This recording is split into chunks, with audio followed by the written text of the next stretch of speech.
Salut à tous, Jean-Pierre de teamtennis.fr. Allez, dans cette vidéo, je vous présente mon test de la Head Extreme MP version 2022.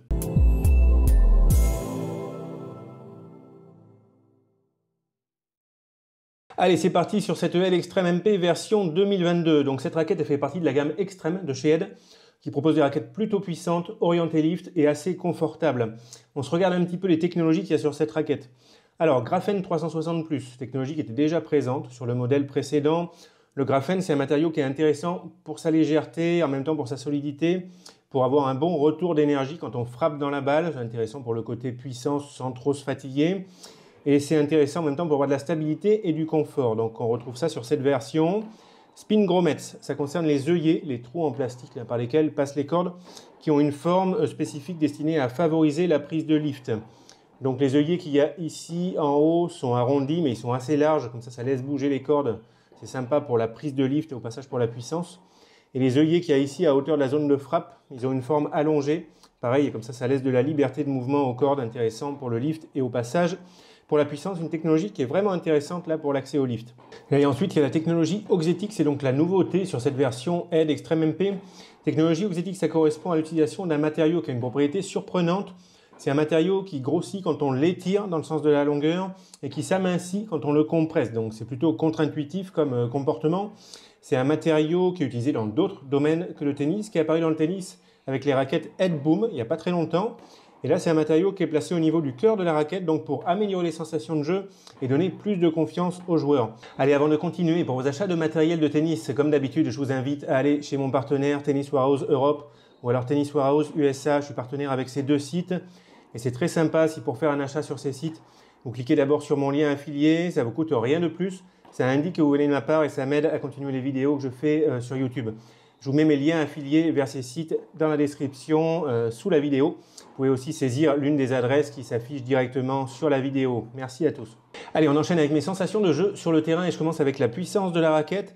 Je vous mets tout de suite à l'écran une comparaison en termes de puissance avec d'autres raquettes que vous connaissez peut-être déjà. Alors, en tout cas, en termes de puissance, comme les versions précédentes là, avec cette Head Extreme MP, on reste dans le même idée, puissance facile, ça part quand même assez facilement avec cette raquette. Personnellement, globalement, j'ai eu des bonnes sensations en fond de cours. Il y a une époque, j'aurais pas du tout pu jouer avec ce genre de raquette parce que j'aurais multiplié les fautes en longueur parce que je mettais vraiment de l'intensité, de la puissance dans toutes les frappes, malgré le fait que je mettais quand même un petit peu de lift. J'aurais fait un paquet de fautes en longueur. Et là, avec l'âge, on se calme un petit peu, on met moins de puissance, ça part moins facilement. Donc plus ça va, plus je me sens capable de jouer avec ce genre de raquette. Et j'ai pas fait trop de fautes en longueur. Vraiment, quand j'ai envoyé la puissance, que j'ai pas mis assez de lift, il y a eu quelques fautes en longueur. Donc petit manque de contrôle pour moi avec cette raquette. Mais globalement, c'était pas mal. Je me suis fait plaisir, c'est sympa quand ça part facilement et qu'on force pas trop. Bon, quand même, raquette assez puissante. Bon, j'ai apprécié la puissance de la raquette au service, parce que moi, ce n'est pas le point fort, le service, même si c'est vaguement amélioré ces derniers temps. C'est un coup que j'aurais dû commencer à travailler plus tôt. Ça, c'est une autre histoire. Donc, bonne puissance quand même avec cette raquette, et c'était sympa au service. La raquette, elle me paraît intéressante. Alors, d'une part, pour les joueurs qui sont déjà puissants, mais à ce moment-là, qui sauront contrôler la puissance de la raquette en mettant du lift. Donc, si on frappe fort, il faut gratter là pour avoir du contrôle, pour avoir de la sécurité. Sinon, c'est vraiment, à mon avis, vraiment intéressant pour les joueurs qui manquent de puissance, qui manquent de longueur de balle et qui veulent une raquette pour les aider dans ce secteur de jeu, là, pour avoir de la puissance facile un petit peu. Et niveau amplitude gestuelle, ça me paraît intéressant pour les joueurs qui ont des gestes d'amplitude moyenne ou grande. Je dirais pas trop les petits gestes parce qu'il y a un petit ressenti de poids en tête de raquette et on risque de batailler un peu niveau maniabilité là si on a des petits gestes pour générer de la vitesse gestuelle. Donc des gestes, je dirais moyens, amples, même si c'est quand même pas dur vraiment de jouer avec cette raquette. Allez, on regarde un petit peu l'accès aux effets. Alors côté revers chopé, j'ai eu des bonnes sensations. J'ai pas été gêné par la puissance de la raquette qui m'aurait fait perdre du contrôle en chop. J'ai eu des bonnes sensations côté revers chopé. Côté lift, il y a un très bon accès au lift avec cette raquette qui est faite pour ce style de jeu, avec un tamis de 645 cm², qui a une forme qui n'est pas trop arrondie, qui a une forme assez classique, une forme ovale, mais tamis de 645 cm² avec un plan de cordage 16 par 19, c'est une association très polyvalente. Et avec cette taille de tamis, ce plan de cordage, déjà on ne prend pas de risque, on sait qu'on va avoir un accès au lift qui sera au moins correct. Et là, avec les technologies un petit peu au niveau des œillets qui favorisent le déplacement des cordes, on a vraiment un très très bon accès au lift avec cette raquette. Il ne faut pas oublier que pour l'accès au lift, et d'ailleurs comme pour la puissance et comme pour le confort, la tension du cordage va être super importante. Si vous jouez avec un cordage qui est très tendu, ça va être plus dur de faire bouger les cordes les unes par rapport aux autres, il y aura moins d'accès au lift. Et quand vous allez baisser la tension du cordage, vous allez prendre de la puissance, mais aussi les cordes vont bouger plus facilement les unes par rapport aux autres, et il y aura plus d'accès au lift. Donc ça, c'est à prendre en compte aussi pour votre accès au lift.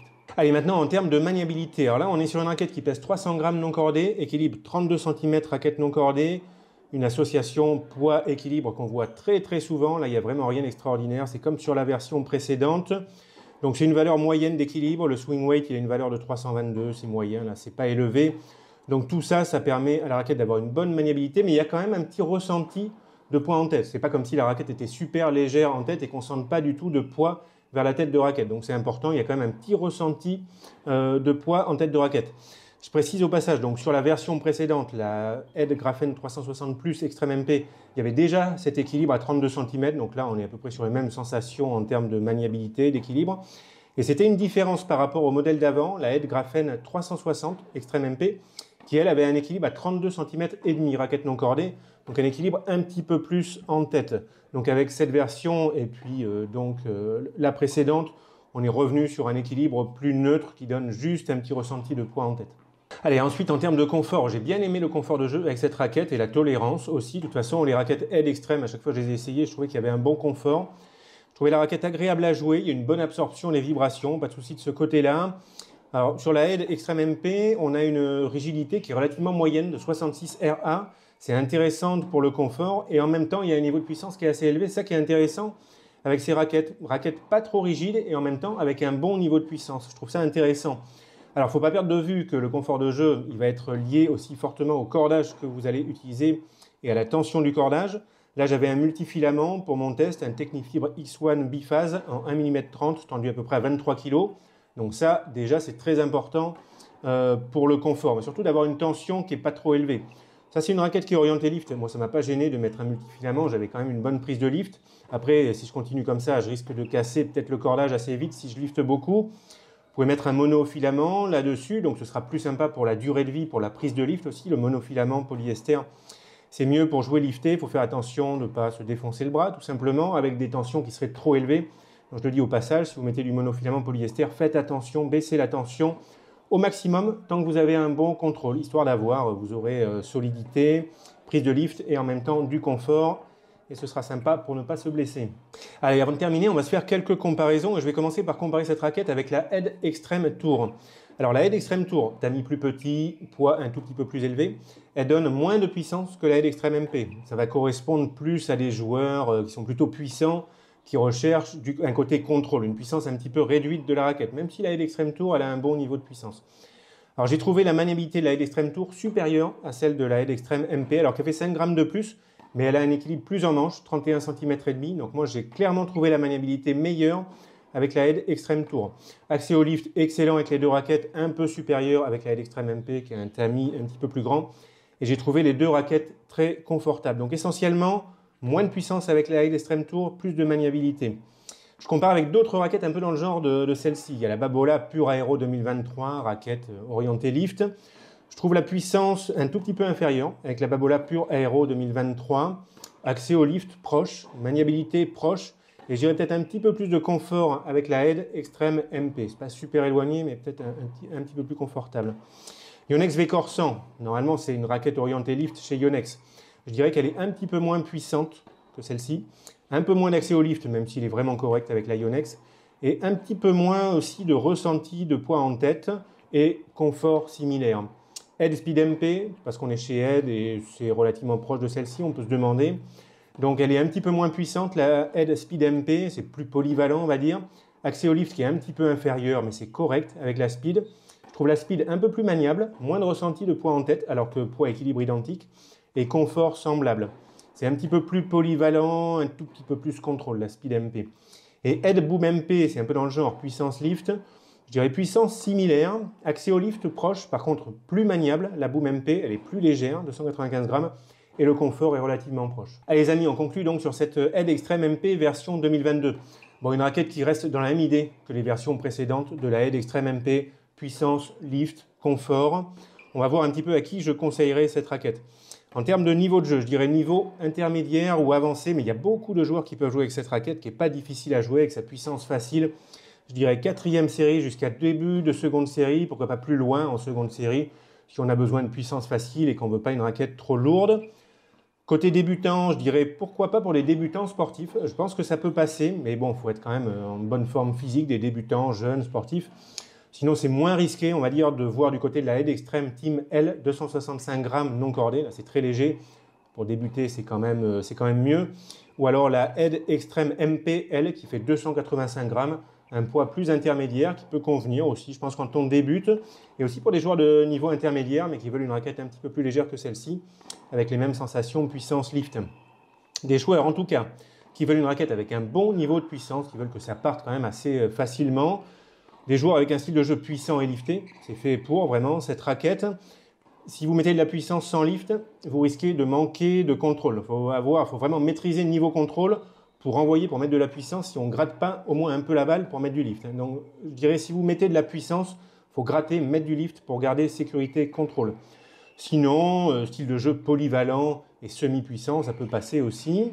Des joueurs qui veulent une raquette qui facilite l'accès au lift, là on est tout à fait là-dedans. Des joueurs qui recherchent une raquette avec un équilibre neutre, mais quand même un léger ressenti de poids en tête de raquette, ce qui est sympa pour la stabilité et aussi pour trouver de la puissance, pour aider à lancer la raquette comme ça vers l'avant. Des joueurs qui recherchent une raquette confortable, moi j'ai bien aimé jouer avec cette raquette. Des joueurs qui apprécient la version précédente, qui veulent renouveler leur raquette sans perdre les sensations, parce qu'on est très proche de la version précédente. Et des joueurs, alors peut-être qui possèdent la version de la Head Extreme MP, mais qui avaient un équilibre situé à 32 cm et demi, qui aimaient les sensations de cette raquette, mais qui voudraient quand même avoir un équilibre un petit peu moins en tête. Dans ce cas-là, cette version peut les intéresser.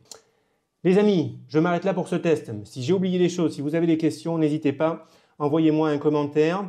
Moi, je vous dis très bon tennis à tous et on se retrouve bientôt dans une autre vidéo. Allez, salut à tous!